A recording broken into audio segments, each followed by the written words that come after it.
Hey everyone, it's time again to recap the latest news from the solar PV industry compiled by the American Solar Energy Society. I'm Jay Warmke with SolarPVTraining.com, and this is what's happening in the wonderful world of solar for the week of February 22nd. The U.S. Environmental Protection Agency on February 12th announced that it has repealed the 2009 greenhouse gas endangerment finding, a landmark ruling that was the foundation of the U.S. government's efforts to curb greenhouse gases in the atmosphere and slow the pace of climate change. If the action survives court challenges, it would invalidate existing greenhouse gas reduction mandates for the U.S. energy sector as well as the oil industry.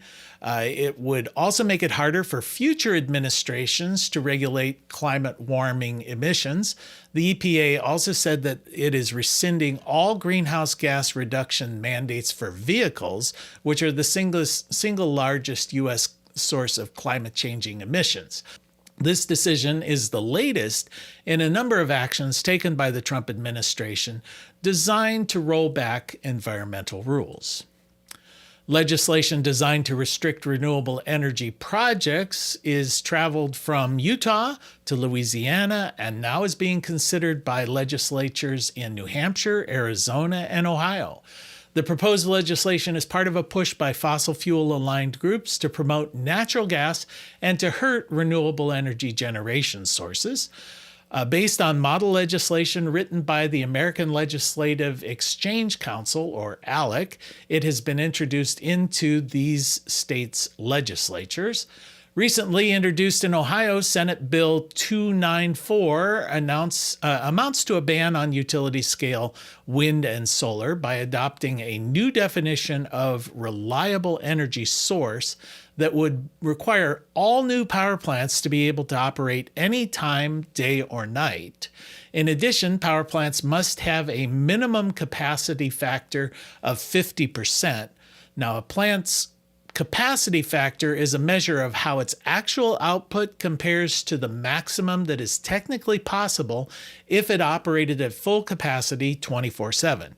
So if a plant runs at full capacity around the clock for a year, it would have a capacity factor of 100%. Wind and solar plants have lower capacity factors because they depend on the availability of the sun and the wind. Industry insiders argue that the 50% capacity requirement in state law is absurd and pretty much unworkable. Almost no power plants or power technologies would qualify. Of all the generation alternatives, really only two would likely make the cut. Nuclear power, which takes many days to turn on and off, historically ranks at the top with around a 90% capacity factor. The only other consistently qualifying power plant would be combined cycle natural gas, which generally operates at around a 60% capacity factor. After that, pretty much every other power source is below the 50% benchmark.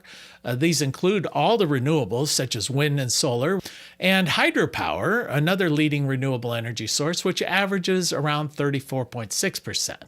Now, the other two bills, the House Bill 2331 in Arizona and House Bill 1455 in New Hampshire, are considered not likely to become law because the governor of each of these states has stated that they oppose this action.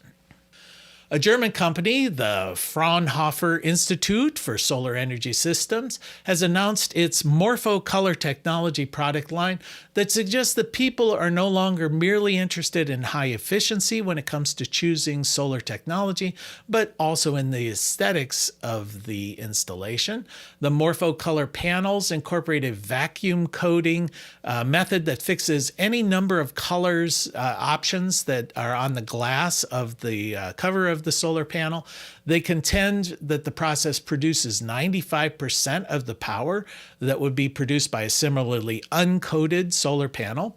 The process has been licensed in a number of countries, including the US, and is said to be low cost and can be integrated into existing solar technologies and can be customized to fit the visual aesthetics of specific sites. And if you live within the Central Appalachian region, you may be eligible to borrow an electric vehicle or receive a Level 2 EV charger courtesy of Rural Reimagined, a DOE-funded project that aims to establish a sustainable EV ecosystem within the region. The project hopes to bring electric vehicles and EV education to rural Appalachian region, which includes portions of Kentucky, Ohio, Tennessee, Virginia, and all of West Virginia. Residents within this region may be eligible to borrow an EV for 2 to 6 weeks at no cost. The program also can provide Level 2 charging stations to public entities, small businesses, or community organizations within the Appalachian counties of Ohio. And that's the news from the solar industry for this week. We'll see you next week.